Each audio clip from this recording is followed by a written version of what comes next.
In the words of Stephen Fry, FFS, FFS, FFS. I got to Edinburgh last night. I know I was in London last week. Now I'm in Edinburgh. I literally had 24 hours to get the train once we arrived from London to come up to Edinburgh. But here I am for a few days, and I just can't. First of all, hay fever is now kicking my bottom. You can hear probably the congestion in my nose, in my voice.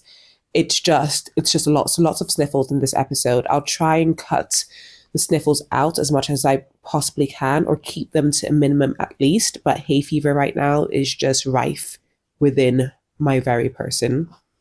But FFS, because I arrived in Edinburgh last night and I was so hungry. So I was like, let me go to the spot that I used to go to when I was in high school to get some shawarma.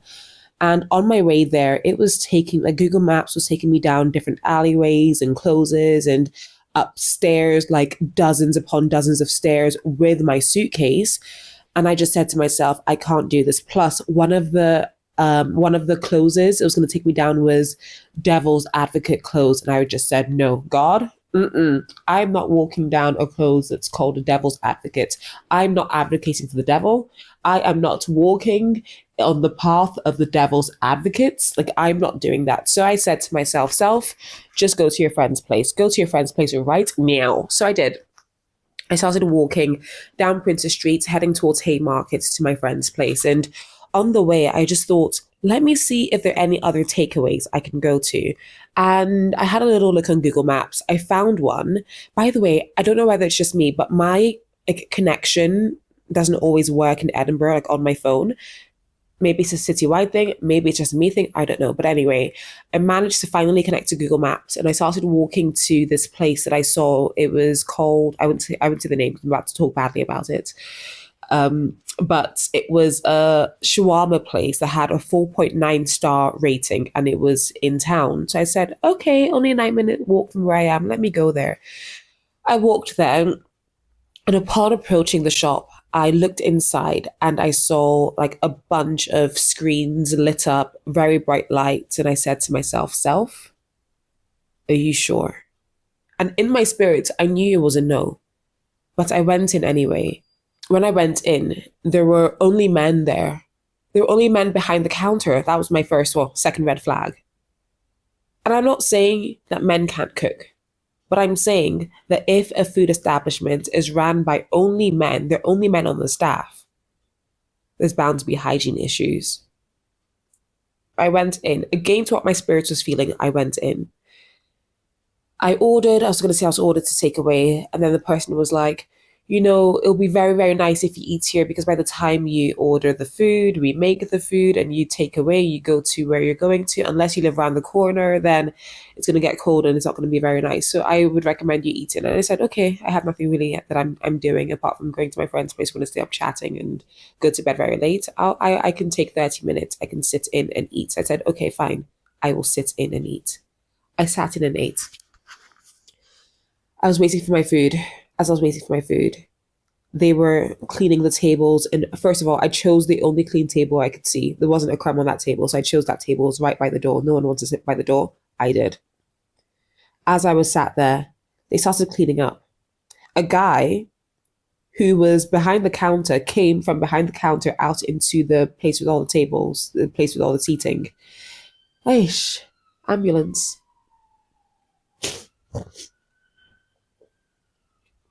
Yeah, a guy came. Can you hear that?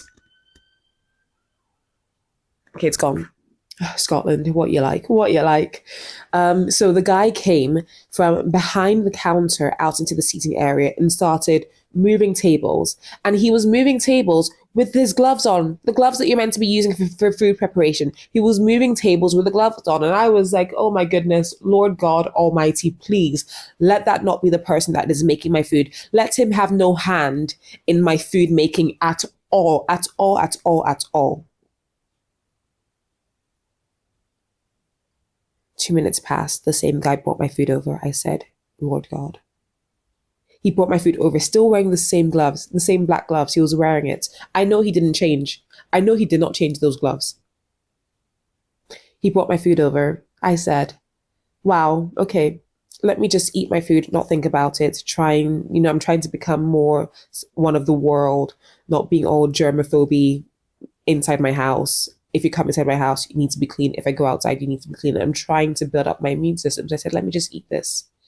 I ate the chips. First of all, the portion sizes were terrible. Shawarma, when you order shawarma, shawarma, it is meant to be like a burrito.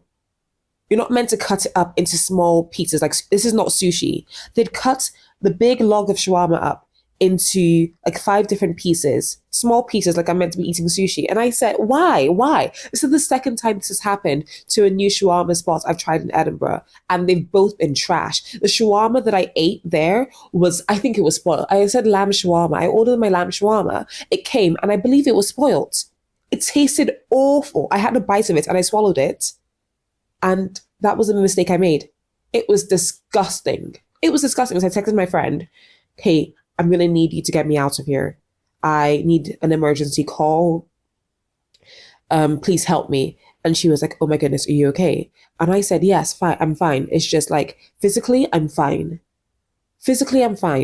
Emotionally, I'm a little shaken. My taste buds completely destroyed. But physically, I'm okay. I just need you to call me because I need to stage an emergency. She didn't call me for minutes. So I texted my husband. I was like, please, babe, just call me, emergency call. And he called me, and I was able to be like, oh my gosh, what? Okay, I thought you were leaving tomorrow. Let me quickly pack up my food and get to you so that I can just be at home and I can stay in your place while you go out to do the very important thing you are going to do. So I was having this conversation on the phone, and I went up to the guy and asked for a takeaway box, took the lamb away, and I walked home, and I was just like, why is this happening to me? And to prove that it wasn't just my germophobia? I don't know. It proved it wasn't my issue with germs that was making the food taste badly. I asked my friend to try it, and she tried it. She couldn't eat. She spat it out. She was like, this thing is rancid. Why is it so gamey? I said, because the lamb is spoiled. Lamb is not meant to taste like that. I am a lamb connoisseur. I know what lamb is meant to taste like. That is not it. This thing is spoiled. It's spoiled. It's small. They cut it up into sushi pieces. I don't trust a shawarma place that puts so much emphasis on plating because the food tastes trash.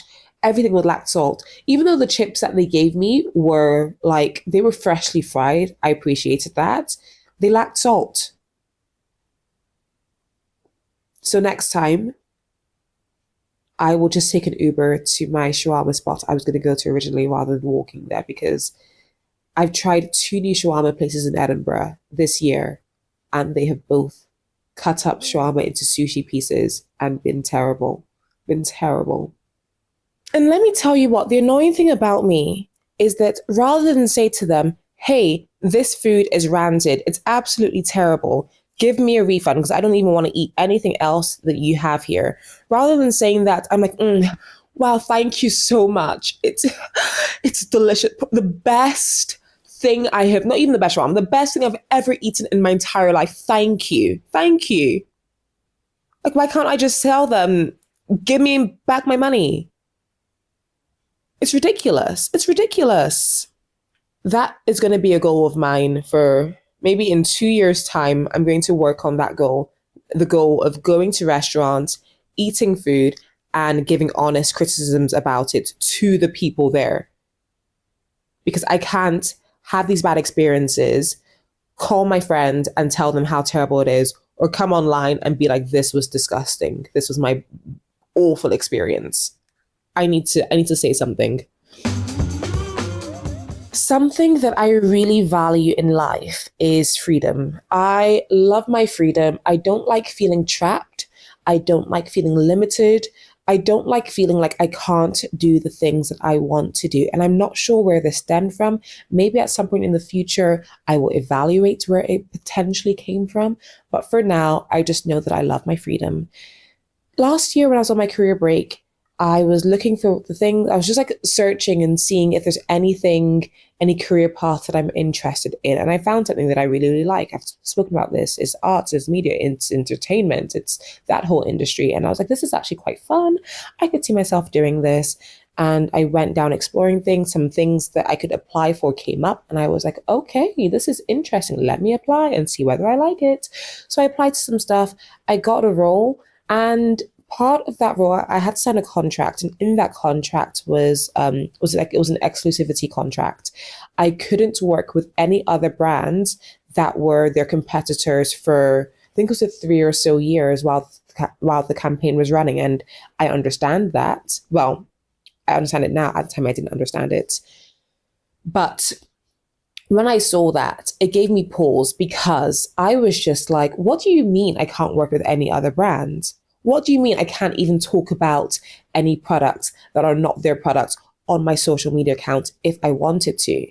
I felt like even though this position paid really, really well, like I would work for 2 days and get a lot of money, even though that was the case, within myself, I just thought, right now, I have nothing.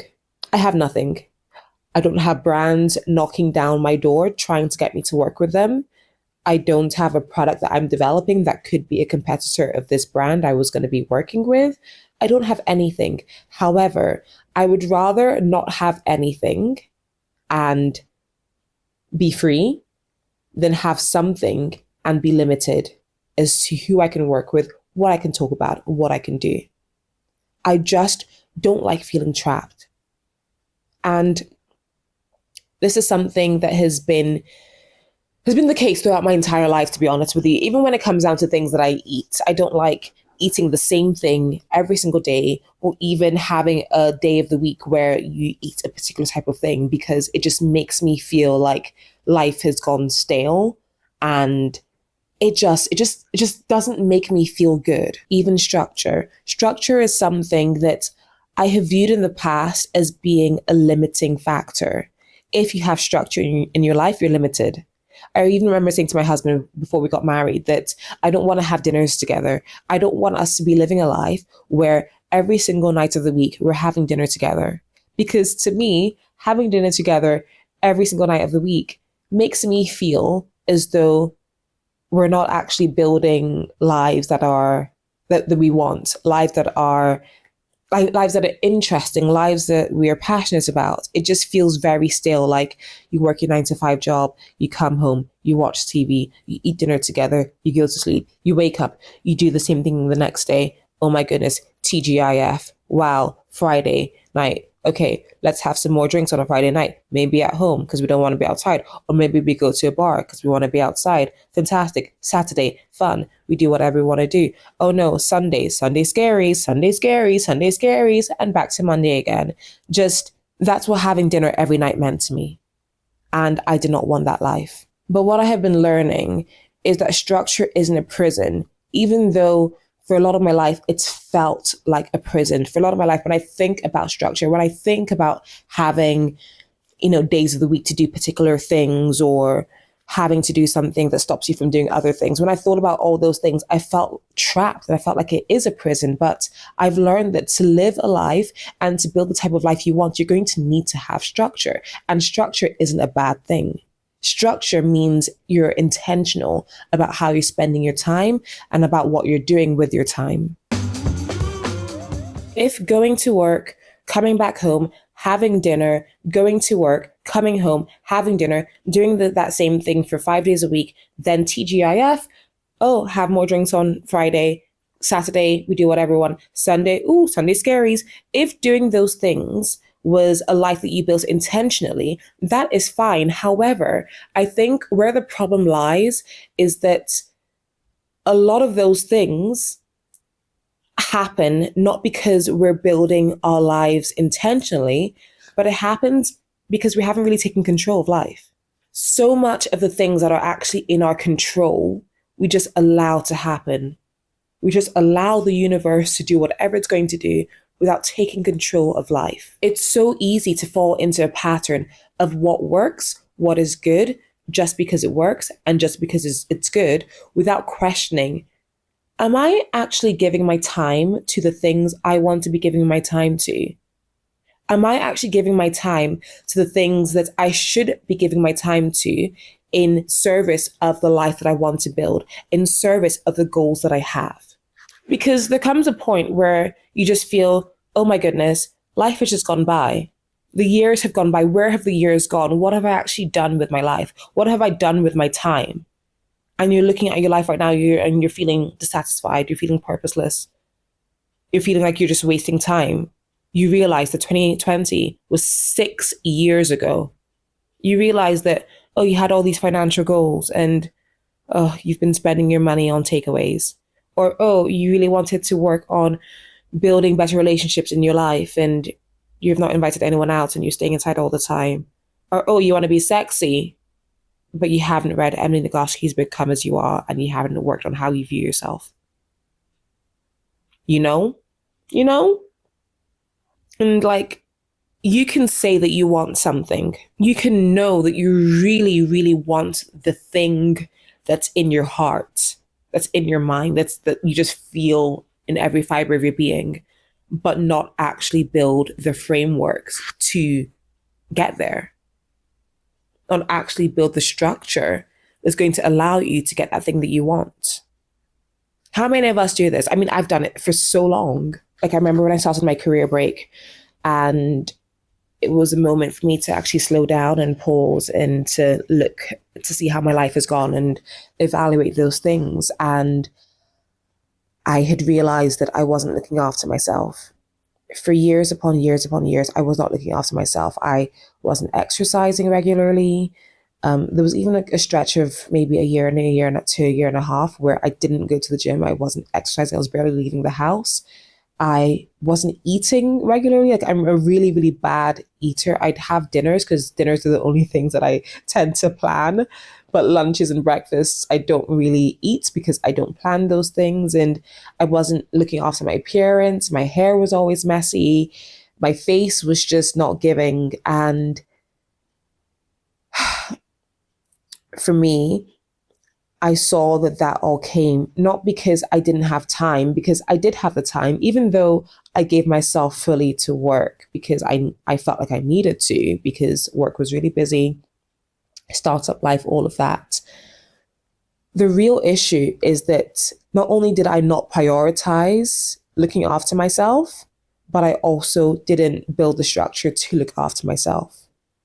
So because I didn't build that structure for the things that I wanted to do, for the things that were important for me to do, I ended up not doing them. And it took a mindset shift of, if I'm ever going to have the things that I am saying that I want to have in my life, I am going to have to create a structure, a framework to have those things, to start building those things. If I want the marriage that I want to have, I'm going to have a structure that gives dedicated time to building my marriage. If I'm going to have the health I want to have, I'm going to have to build a structure that gives and provides dedicated time for me to be healthy, to eat well, to exercise, to be in silence. If I'm going to build the finances that I want to build, the financial life that I want to build, I'm going to have to build structure and be disciplined in how I spend my money and in how I steward my money, how I look after my money. I have experienced life for years without a plan. I know what life feels like when I don't have a plan, and it's ugly. It's unproductive, and it wastes my time. I've experienced looking back at the years and looking at where I am now and thinking, is this the result of 6 years? Is this the result of 3 years? Is this the result of 1 year? Because I wanted this thing, X amount of years ago, and I'm now here and I'm looking at myself like, Veda, what's going on? Like, how many of us have been in that position? You said that you wanted this thing a year ago, And today, what do you have? Oh, nothing? Oh, do you have nothing because it's hard? Or do you have nothing because in the last 12 months, you actually haven't built in time and been disciplined with your time to build that thing that you say that you want so badly? Like adulting, why didn't anyone tell me adulting was this hard? I was young, like 14, 15, and I wanted to have a job. I wanted to grow up. I wanted to get my own place. I wanted to do all those things because I thought freedom, being an adult and living like an adult is going to give me freedom. Was I wrong? Boy, was I wrong. I never aspired it. I had no idea adulting was going to be this way. Like, you need to work for everything. Like, everything you need to work for. You not only need to go to job, to work, to get money, to pay your bills, but you need to cook for yourself every day. You need to clean for yourself every day and weekly. You need to write your own grocery list. You need to plan your own meals. You have something that's wrong with your body? You need to book a GP appointment and go and talk to them. And we know how hard that is in this here United Kingdom. You need to do absolutely everything by yourself. And it's hard. It's hard out here for a real adult. It's hard out here for a real adult. Let's just take a moment of silence for all the adults in this world.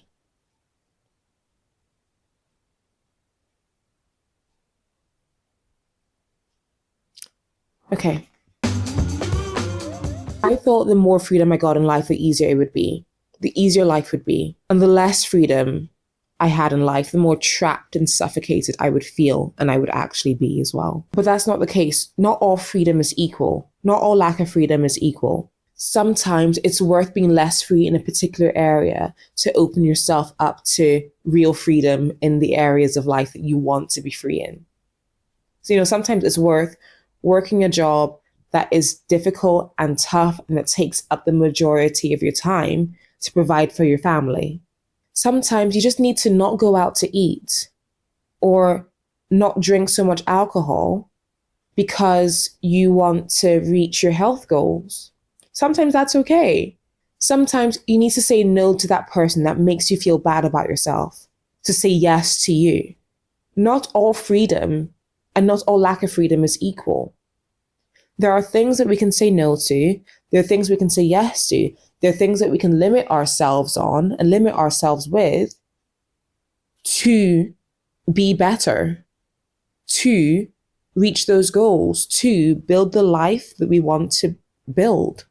I think that freedom requires discipline and structure to be productive. Freedom requires intentionality in how you're spending your time to build that life that you want, to improve that area of your life that you want to improve. And freedom requires bravery to say no to the good or to say no to the bad, to be able to say yes to the great. So in closing, I have a few questions and I've written them down. My first question is, what is something that you're currently doing that is taking time away from the things that you should be doing? Second question, to reach the goals you have set in life, this could be marriage, work, fitness, finances, whatever it may be, how do you need to schedule your days, your weeks, your months? How do you need to schedule your time to reach those goals? And my final question is, what are your current barriers to discipline? And I love this barriers to discipline question because I think a lot of the time we know that we need to be disciplined. We know that we need to be more structured and do all those things, do all these good things. We know that we need to do this. However, we don't understand what our barriers to discipline is and what our barriers to consistency actually are. Because I remember seeing an example to barriers to consistency on socials like a couple years ago, I think. There was someone who was a runner, and something that they did was that they hung a rain jacket next to their front door because they knew that if it was raining outside, they won't go out to run, even though they should go out to run.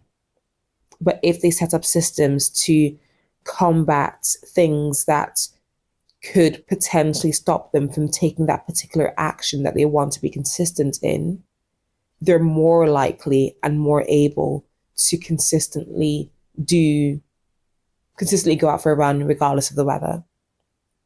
So when I ask you, what are your barriers to discipline, or what are your barriers to being consistent in the things you want to do? It's important to have that answer so that you too can set up systems that can circumvent any potential issues that may prop up that would stop you from taking a particular action. Think on that. Okay, my tummy's rumbling. Don't know whether you can hear that, but I'm off to get arguably the best burger in Edinburgh right now. I can't wait. I'll post it on my socials. Make sure you're following me wherever you're listening to this. Give me a 5-star rating. Share this with someone who should listen to it. And have a good day. Have a good week. Have a good life. Bye.